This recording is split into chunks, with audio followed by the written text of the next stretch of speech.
মাননীয় স্পিকার, এবারের বাজেটের প্রধান ক্ষতিকর দিকগুলো মধ্যে রয়েছে উচ্চ মূল্যস্ফীতির কারণে নিত্যপণ্যের বাজারে চাপ বৃদ্ধি করবে, রাজস্ব আদায়ের উচ্চাভিলাষী লক্ষ্যমাত্রার ফলে সাধারণ মানুষের উপর পরোক্ষ করের চাপ বাড়ার আশঙ্কা রয়েছে এবং কালো টাকা সাদা করার সুযোগ রয়েছে। অর্থনীতিবিদদের মতে এবারের বাজেটে যেসব বড় ঝুঁকি ও নেতিবাচক প্রভাব রয়েছে তা হলো মূল্যস্ফীতি নিয়ন্ত্রণ ও নিত্যপণ্যের চাপ। বিশেষজ্ঞদের মতে নিত্যপণ্যের বাজার এমনিতেই অস্থির, যার ফলে সাধারণ মানুষের জীবনযাত্রার ব্যয় ও সংসারের খরচ মেটানো কঠিন হয়ে পড়বে।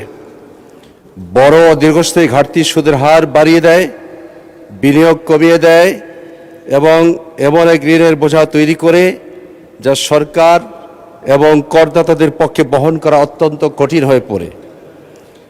বিশাল এই ঘাটতি মেটাতে ব্যাংক থেকে অতিরিক্ত ঋণের বোঝা নির্ভরতা করবে এবং সাধারণ মানুষের জীবনযাত্রার ব্যয় বেড়ে যাবে। মাননীয় স্পিকার, আজকে বর্তমান সরকারের ঋণ 21 ট্রিলিয়ন অর্থাৎ 21 লাখ কোটি টাকারও বেশি, যা মোট দেশজ উৎপাদনের জিডিপি প্রায় 38.9% থেকে 41-এর মধ্যে অবস্থান করছে। বৈদেশিক ঋণের পরিমাণ 78 বিলিয়ন মার্কিন ডলার।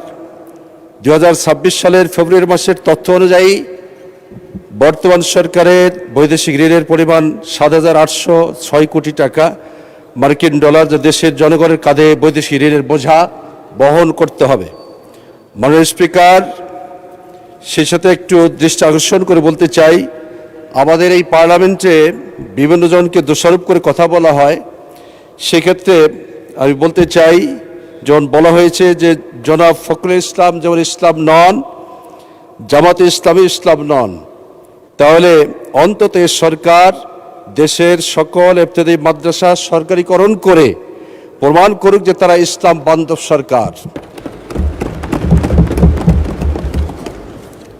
মাননীয় স্পিকার, প্রত্যেক জেলায় সরকারি স্কুল কলেজ রয়েছে, কিন্তু দুঃখজনক হলে সত্য এবারে যদিও কারিগরি ও মাদ্রাসা বিভাগে কিছু বাজেট বৃদ্ধি করা হয়েছে, কিন্তু ইবতেদায়ী মাদ্রাসাগুলোকে সরকারিকরণের কোনো ব্যবস্থা আছে কিনা আমরা এখনো বোধগম্য আমাদের হয়নি।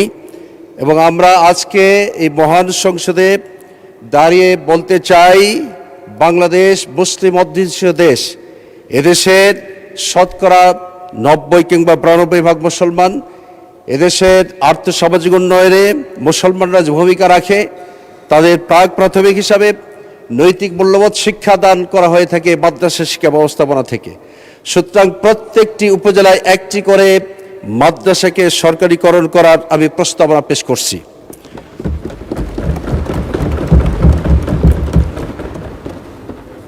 মাননীয় স্পিকার, একটা গল্প বলতে হয়, চাইলন এবং সূচ এর কথোপকথন। চাইলন সূচকে বলে যে তোমার পাছায় তো ফোঁটা, তুমি আবার বড় কথা বলো কিভাবে? সূচ চাইলনকে বলে, চাইলন রে, তুমি শুধু আমার একটা ফোঁটা দেখো, কিন্তু তোমার পাছায় যে হাজারো ফোঁটা তোমার মুখে।